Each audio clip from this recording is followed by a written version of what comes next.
Biggest ಪ್ರಶ್ನೆ ಏನು ಗೊತ್ತಾ? ರೋಹಿತ್ ಶರ್ಮಾನ ನೀವು ವರ್ಲ್ಡ್ ಕಪ್ಗೆ ನೋಡ್ತಾ ಇದ್ದೀರಾ? ಯಾಕಂದ್ರೆ ಆಸ್ ಆನ್ ಡೇಟ್ ಇವ್ರಿಗೆ 39 ವರ್ಷ 44 ದಿನ ಆಗಿದೆ. ವರ್ಲ್ಡ್ ಕಪ್ ಬರೋ ಟೈಮ್ಗೆ 40 ವರ್ಷ ಆಗಿರುತ್ತೆ. ನಾಳೆ ಇವರು ಅಂಕಣಕ್ಕೆ ಹೆಜ್ಜೆ ಇಟ್ಟಾಗ ಏನಂತ ಗೊತ್ತಾ ರೆಕಾರ್ಡ್?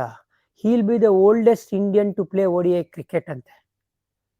ಸೊ 40 ಇಯರ್ಸ್ಗೆ ಇವರು ವರ್ಲ್ಡ್ ಕಪ್ಗೆ ರೆಡಿ ಇರ್ತಾರ ಅನ್ನೋದೇ ಪ್ರಶ್ನೆ. ಆಮೇಲೆ ಲಾಸ್ಟ್ ODI ಸೀರೀಸ್ ನಡೆದಿದ್ದು ಎಲ್ಲಿ ಗೊತ್ತಾ? ಇಂಡಿಯಾಲಿ ಜನವರಿ ಅಗೇನ್ಸ್ಟ್ ನ್ಯೂಜಿಲೆಂಡ್. 3 ODIಯಲ್ಲಿ ಇವರು 61 ರನ್ ಮಾತ್ರ ಮಾಡ್ತಾರೆ. ಅಂತ ಒಳ್ಳೆ ಫಾರ್ಮ್ ಅಲ್ಲಿ ಇಲ್ಲ, ಟಚ್ ಅಲ್ಲಿ ಇಲ್ಲ. ಆ ಸೀರೀಸ್ನ ಆಕ್ಚುಲಿ ಇಂಡಿಯಾ ಸೋಲ್ತಾರೆ, 2-1 ನ್ಯೂಜಿಲೆಂಡ್ ಅವ್ರು ಗೆಲ್ತಾರೆ. ಸೊ ಇಲ್ಲಿ ಬಿಗ್ಗೆಸ್ಟ್ ಪ್ರಶ್ನೆ ಇರೋದೇನು ಅಂದ್ರೆ, ಅಥವಾ ಒಂದು ಹಂತಕ್ಕೆ ಅಗ್ನಿ ಪರೀಕ್ಷೆ ಇರೋದು ಯಾರಿಗೆ ಅಂದ್ರೆ ಅದು ರೋಹಿತ್ ಶರ್ಮಾಗೆ. ಒಂದು ಕ್ಲಾರಿಟಿನ ಕಂಡ್ಕೋಬೇಕಾಗತ್ತೆ. ನಮ್ಮ ಇಂಡಿಯನ್ ಟೀಮ್ ರೋಹಿತ್ ಹಾಗೂ ಗಿಲ್ ಓಪನಿಂಗ್ ಅಂತ ಹೇಳಿದ್ರೆ ಅವರಿಬ್ರು ಕ್ಲಿಕ್ ಆಗೋದು ಬಹಳ ಇಂಪಾರ್ಟೆಂಟ್ ಆಗುತ್ತೆ. ಗಿಲ್ದೇನು ತೊಂದರೆ ಇಲ್ಲ. 2022 ಇಂದ ನಂಬರ್ಸ್ ನೋಡ್ಕೊಂಡು ಬರ್ತಾ ಇದ್ರೆ ಅವರು ಏನಿಲ್ಲ ಅಂತ ಹೇಳಿದ್ರು ಇಡೀ ಜಗತ್ತಲ್ಲೇ ಮ್ಯಾಕ್ಸಿಮಮ್ ನಂಬರ್ ಆಫ್ ರನ್ಸ್ ಮಾಡಿರೋದು ODI ಅಂತ ಬಂದಾಗ.